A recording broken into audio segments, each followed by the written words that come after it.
My husband cheated on me with my brother. My parents disowned me for refusing to support it. Years later, they regretted everything. I need to get this out somewhere, because keeping it inside for years nearly destroyed me. I was married for 7 years. I thought I had a normal, boring, stable life, the kind people envy because nothing dramatic ever seems to happen. My husband, Mark, was reliable, quiet, the type who remembered anniversaries and paid bills on time. My younger brother, Daniel, was my closest family member. We grew up surviving things together that we never talked about out loud. I protected him when we were kids. I defended him when he messed up as a teenager. I trusted him without hesitation. That trust is what made this hurt the way it did. Daniel moved into our guest room after a bad breakup. He was supposed to stay for a few weeks. My parents framed it as me being a good sister, a good wife, a good woman who supported family. Mark agreed immediately. He even helped Daniel move his things in, joked about boys' nights, told me it would be nice having family close. Looking back, I realize how quickly Mark started changing once Daniel arrived. He stayed up later, took longer showers, became more irritable with me in small, unremarkable ways, correcting my tone, sighing when I asked questions, pulling away physically but framing it as stress. Daniel, meanwhile, became strangely attentive, always asking how my day was, complimenting my cooking, hugging me longer than usual. I thought it was gratitude. It was guilt. The night I found out was painfully ordinary.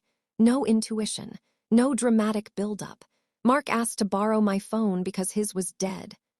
I handed it to him while folding laundry. 10 minutes later, I realized my charger wasn't where I left it and went to the bedroom to grab his bag. His phone lit up while I was standing there. A message preview. One line, enough to collapse everything I thought I knew. From Daniel. I can still feel you. I remember staring at the screen and genuinely smiling for a second because my brain refused to process it. I told myself it was a joke, a typo, something taken out of context. Then I unlocked the phone. There wasn't just confirmation, there was history.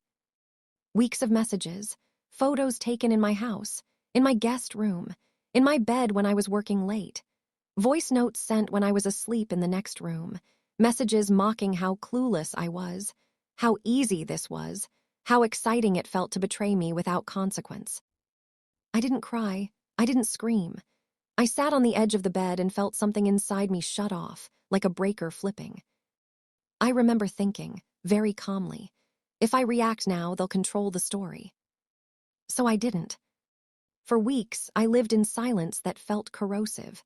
I slept next to my husband knowing what his hands had done. I hugged my brother knowing exactly who he was.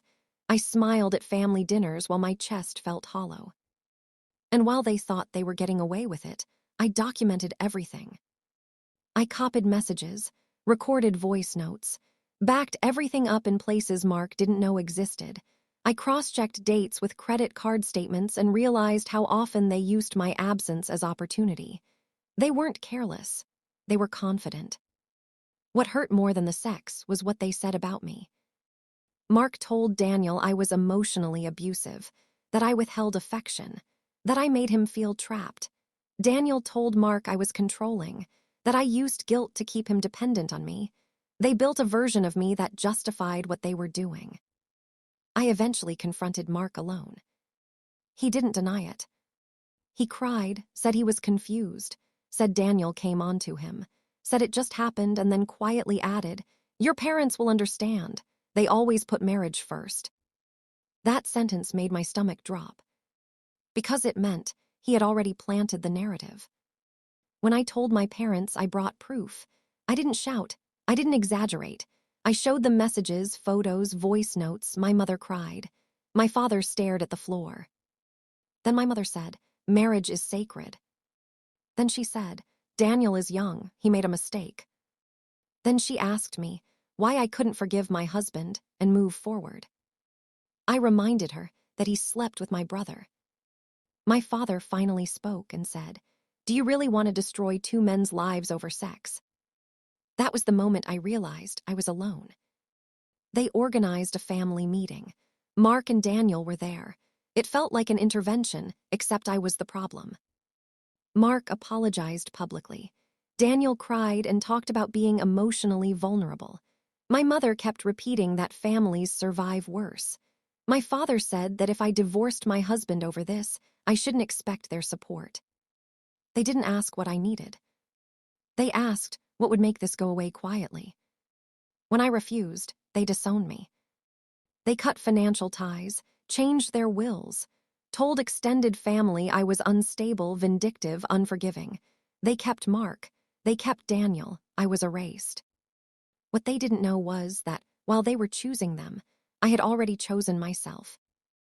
I had a lawyer, I had evidence, I had separated finances. The divorce was brutal for Mark.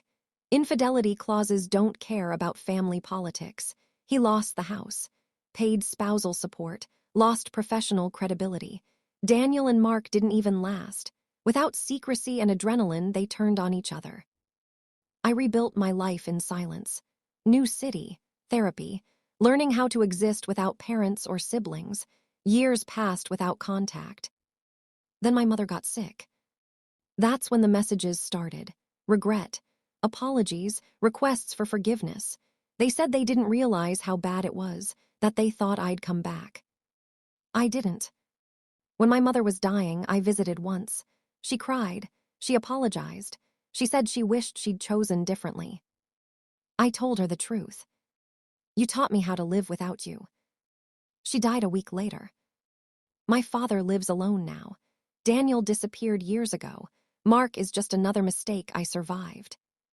People think revenge is loud, explosive, dramatic. Sometimes it's quiet.